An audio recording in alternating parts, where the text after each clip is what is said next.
Anong ganap sa mundo ng showbiz? Diretsahang pinabulaanan ni Sharon Cuneta ang kumakalat na tsismis na gumamit daw siya ng Ozempic para pamayat.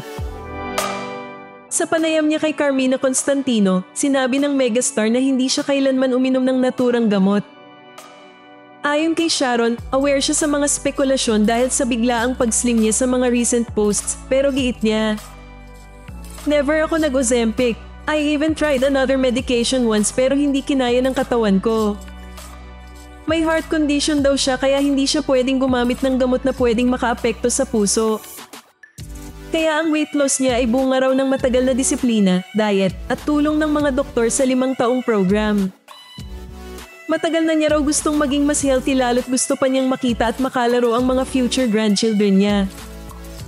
Tingin mo ba, natural lahat ang pagpayat ni Sharon o may itinatago pa kaya siyang secret formula?